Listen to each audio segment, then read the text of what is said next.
Hello YouTube, we're going to be working on a new program review today.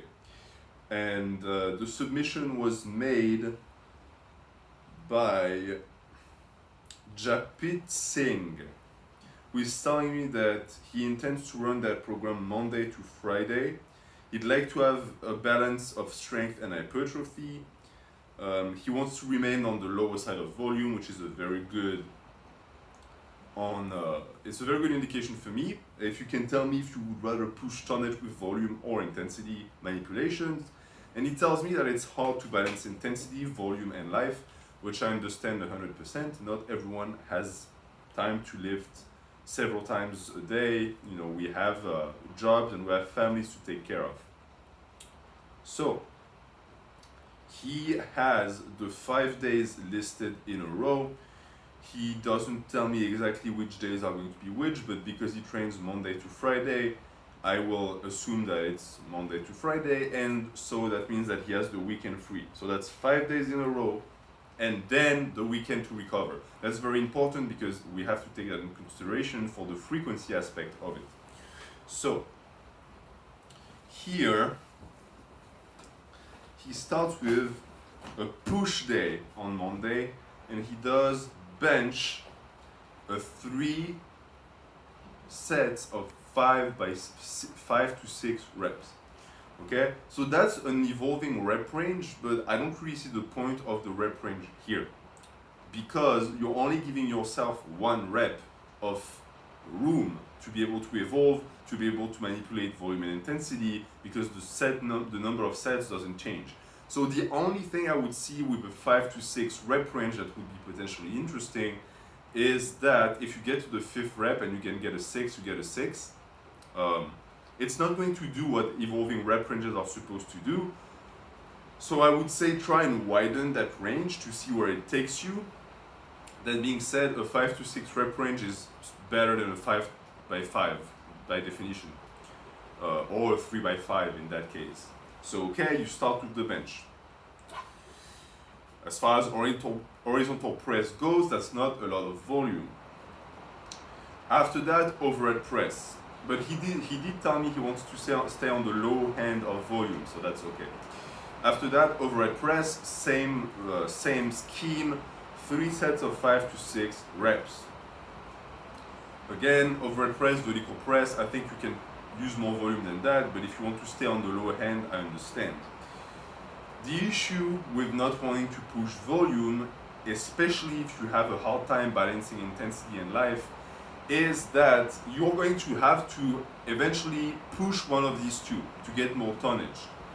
So what I would advise you to do is do a top set of both bench and overhead press. That's going to be between the 2 and 4 rep range, and after that you can do a 3 by 5. That way you have that 2 to 4 where you can focus on pushing intensity as much as possible on these lifts, and then you have a set number of reps with the 3 by 5 where it's lower intensity because you are sandbagging yourself basically, and you are pushing that aspect more and you're developing that quality more. So that way you're not wasting your time by doing a little bit of volume here and a little bit of intensity here. You have your intensity quality and your volume quality that are going to be separate. After that, he tells me he does pec deck. The pec deck and machines in general, I don't think you need them. Because what does a pec deck do? You work the squeeze. You're just squeezing your pecs together. It can also create some shoulder pain because the movement is, I don't like calling a movement unnatural, but that's fairly unnatural. You never do that in real life. It's not something that your joint is supposed to be doing. So I would say scrub the pec deck completely. Scrub the pec deck, you can do push-ups, you can even do between sets of the bench and the overhead press, you can superset them with elastic band flies, if I can grab it. Yep. You just stand up and you do flies with that. That's going to take care of the squeezing aspects of the chest. You're going to feel much more of the upper chest when you squeeze when you're standing up, because you can go and you can go across the clavicle and really squeeze it. And even for the inner chest, it's much better, I feel. So scrap that if you can. After that, you do overhead cable extension, 3 sets of 8 to 10. I really like that. Overhead cable extension are basically the equivalent of a French press, but with a machine. It has its qualities. For the long head of the tricep, it's really good, and because you've already worked a lot of medial and lateral head with the bench and overhead press, working the long head is critical. So that's a very good idea on your push day. And you superset, I think that slash means that you superset it with lateral raises, 3 sets of 10 to 12. I really like the rep ranges for both of these movements, the isolation movements. They are going to complement your bench and your overhead press really well. Good job on these. And if you don't superset them, please do, because it's a great superset. Okay, and I like that day, to be honest. You have a strong focus on compound movements that's going to take care of the chest, the triceps, the shoulders. It's a good day. I will just move the rep ranges. After that, you do a pull day. And you start a pull day with Pendlay rows. And a quick look in your program shows me that you do not do deadlifts. Okay, you tell me that you have a tough time balancing intensity in life, which what I understand from it is your recovery is an aspect of your life that is important, and you don't like being sore or you don't like being too tired because of the lifts you do in the gym, which is why maybe you don't do deadlifts. If that's not the case, I would advise you doing deadlifts. The reason why is deadlifts are actually going to be able to take a lot of tonnage because they represent a lift that you can lift very early with, very heavy with, and early too, because it's at the start of the program with it's a strength work, which means you won't have to spend as much time doing other movements for the lower body because deadlifts took care of that. That's something that people don't understand. This is the reason why you see me lifting heavy on squats and on the deadlifts. It saves me so much time. I'm not Mr. Intensity. I never push the intensity. I push my tonnage with volume. That being said, high reps of deadlifts and squats at my max level of intensities, even though I never go close to 100% and it's very safe, are not going to dig a hole. They're not going to put me out of commission for a week because I'm going to be too tired, but they're going to represent so much tonnage that it frees me up. It saves me a lot of time. So I would say if you're that type of person and you don't want to spend your life in the gym, do deadlifts. Instead of starting with Pendlay rows, start with deadlifts. But outside of that, I'm going to focus on what you tell me, and then we're going to try and work deadlifts into that. You start with Pendlay rows. 3 sets of 5 to 6. As far as rows go, I always advise people to do them in higher rep ranges because upper back needs volume to grow. I personally don't feel like rows respond well to intensity training, meaning lower rep ranges, because your form is going to go to heck and you're not going to target the muscles you should be targeting, and you're not going to really be able to focus on what they should be focusing on, which is the upper back. That being said, as far as low rep rows go, Pendlay rows and cheat rows with a dead stop are pretty much your best option. So okay, if you want to do that, okay. Again, you're sort of contradicting yourself with the rep range you're picking, because you're picking 3 sets of 5 to 6, which is not going to be conducive to progress beyond the novice stage. This is a 5x5, a 3x5 is additional volume in lower intensities. That's how, in my opinion, it should be used. Not like this, because it's going to be tough to progress like this. So if you want to make the Pendlay row the strength work you're going to progress on, I say improve the evolving rep range and do 4 to 7 or 8 reps on it. You're still going to be within an intensity window that's going to be appreciable. You can also do 4 to 6 if you want to. That's still more than enough. After that it's Yates rows. So it's another row, but if you do Pendlay rows usually focus on the upper back more, so the rear delts and the traps.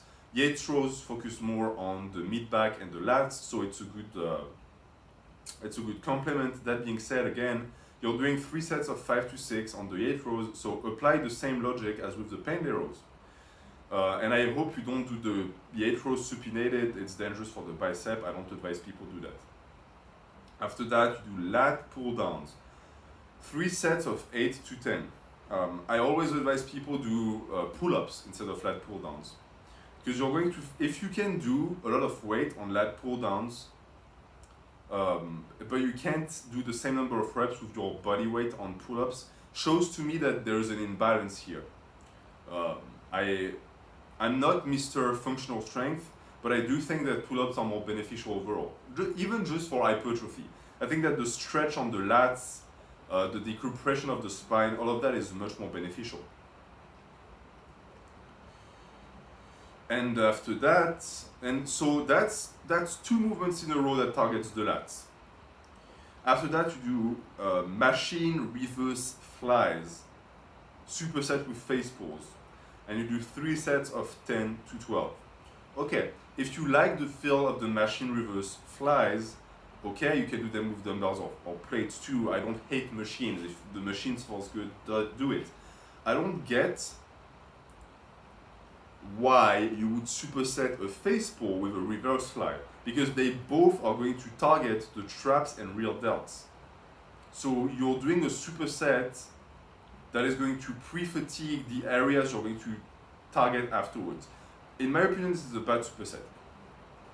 Supersets that are going to target similar muscle groups with different intensities and different accents are good, because it means that you can pre-fatigue certain muscles so that the muscles that you want to really focus on afterwards are going to be completely unassisted and are going to have to do the work. They don't have an assistant.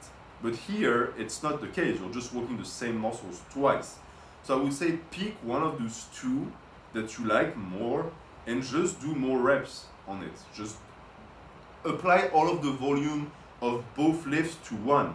And what you can do is, to make sure that you keep the sensations, you can rotate them. That could be a lifting rotation for you. And after that, you do curls and you do 3 sets of 8 to 10. I think 3 sets of 8 to 10 on the curls is not a lot of volume for the biceps. Especially because if I look at the rest of your program, you have another iteration of curls, but at the end of the day, it's not enough total volume. And I know you don't want to live in the gym.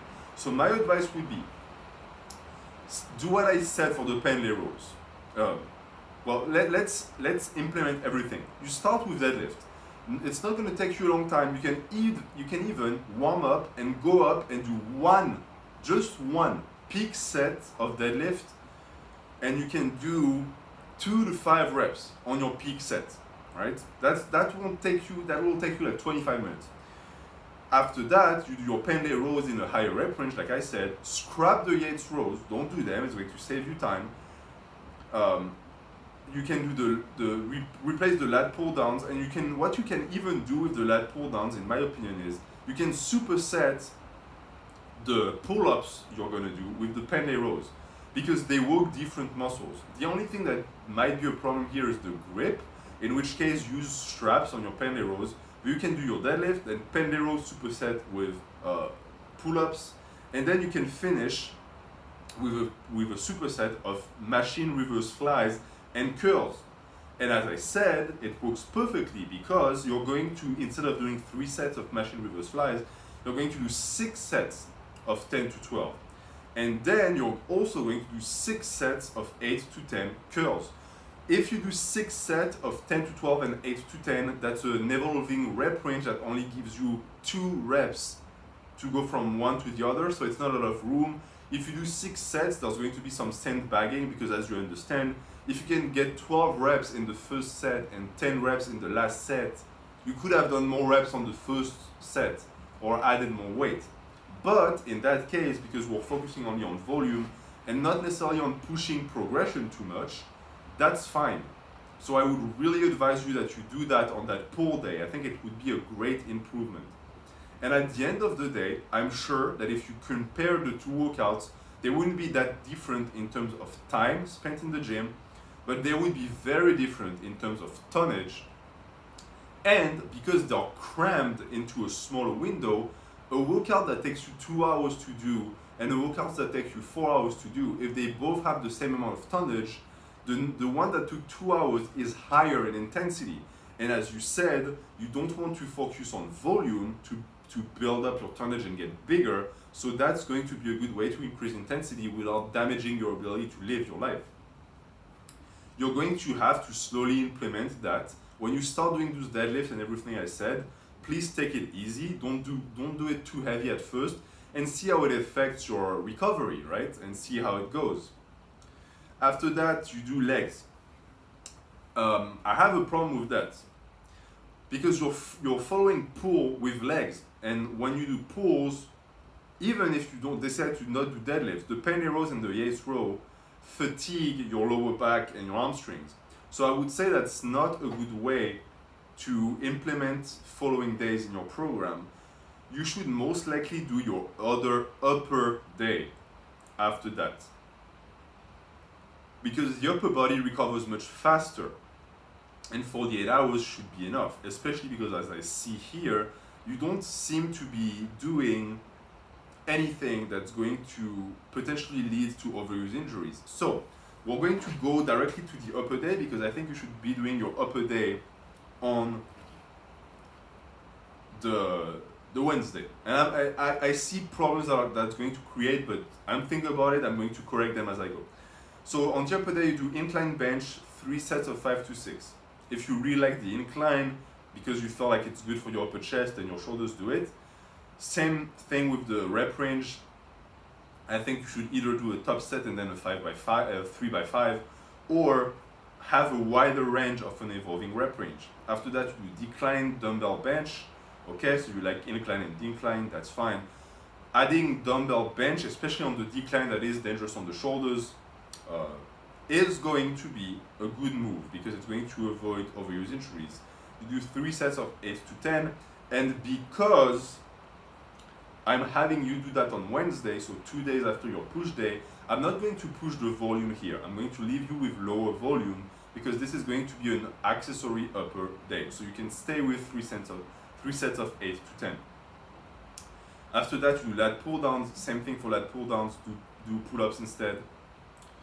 After that, you do bent over rows, 3 sets of 8 to 10. So you seem to really like rows, and that's perfectly fine. And having rows on your upper day is a good thing, because it balances everything. After that, you do curls, 3 sets of 8 to 10, face pulls, 3 sets of 10 to 12, and you superset them. So what I would do with that day in terms of superset the decline dumbbell bench with your pull-ups, and then you can superset, or rather do a giant set of the bent over rows, the curls, and the face pulls. It's not going to damage your ability to move weight. It's not going to tire your muscular endurance, because they all work different muscles, but it's going to make your cardiovascular endurance go into the red zone. It's going to be conducive to more metabolic fatigue. This is a good thing. This is something you want, especially because you don't want to live in the gym. You want to live your life outside. This is going to save you the trouble of doing cardio. And it's going to raise the intensity of your workout, which saves time and improves tonnage over time. So now, I put that on your Wednesday, meaning that after that, we're left with a conundrum, because you're supposed to be doing legs and the lower as well.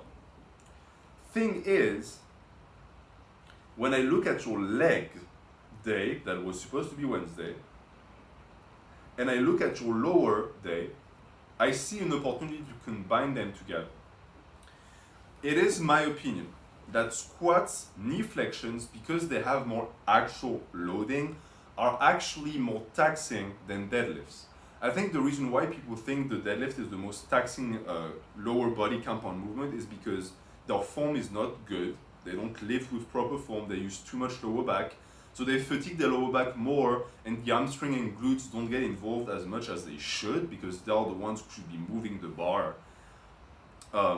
And the actual loading on the deadlift is not the same as with the squat. So I would really love, for your last day, that we're going to combine your leg and lower day together. It's going to be a bit longer, but at the end of the day, it's going to save you time and you're going to get much more freedom. Why? Because we're going to have that day either on Thursday or Friday. It's up to you. It's going to give you another day where you're going to have freedom to determine on which day you want to work out. Regardless if you do it Thursday or Friday, it's going to give you 3 full days to recover and be fresh for your deadlift day. So we're going to call it legs. You're going to start with squats 3x5.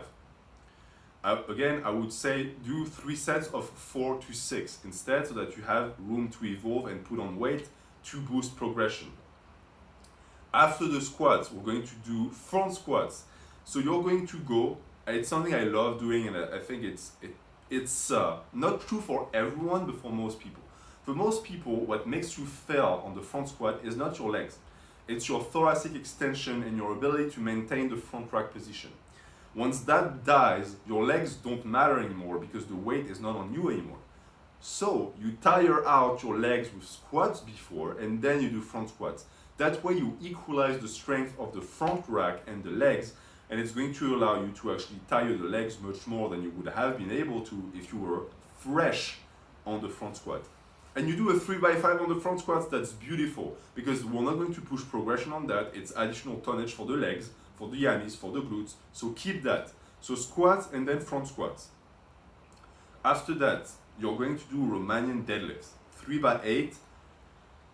You can keep that rep range, that's fine. We're going to not do all of that leg extension and leg curls. Is not completely useless, but we're going to keep it for the end. With that, my friend, you are going to superset that Romanian deadlift with the leg press that you do a 3x10 on. So you do leg press and Romanian deadlift, or the other way around, whatever fits your needs. I would also say superset the front squats with pull-ups. We want to completely kill your upper back because it's going to get 3 days to recover afterwards, so you'll be fine. Even if you think that you're not fully recovered from the rows you did on your upper day, still do the calisthenic movements. You're going to see an improvement in your recovery, and it's not going to hurt your ability to build muscle. Quite the contrary, actually. So you do that. You do squats, front squat superset with pull-ups, Romanian deadlift superset with leg press. At this point, your legs are toast. But since you're going to have a lot of time to recover, we're going to finish you off with a giant set. And on the giant set, you're going to do leg extensions, leg curls, calf raises, rinse and repeat as much as you want. And you can stay within your rep range. You say 3 sets of 10, perfect. Calf raises, you say 3 sets of 12, perfect. You also throw some hard work in, 3x15, perfect. It's all 3 sets.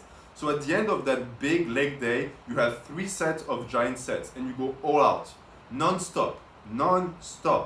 And when it's over, your abs are going to burn, your legs are going to be it's going to be over. They're going to be jello, and your calves are going to be toast. I think it's on doing only 45 reps of calves for the entire program is a little bit low. That being said, it's up to you. What I see here is that you do them on the other leg day. So what I would say is pick another day, like your push day, for example, and do some slap the calves on one of these days and do the superset there, because the day on which you work your calves doesn't really matter. And that way, you're going to have only 4 days in your program. The last day, right before the weekend, is going to be the heaviest with the most tonnage, but you're going to get the most time to recover from it. So this is how you're going to be able to push tonnage for your lower body. You're going to not have any problem recovering from it.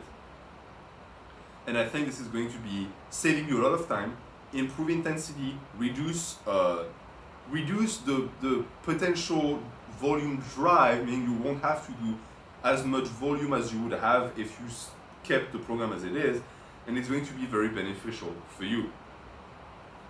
So I think that is a pretty good compromise.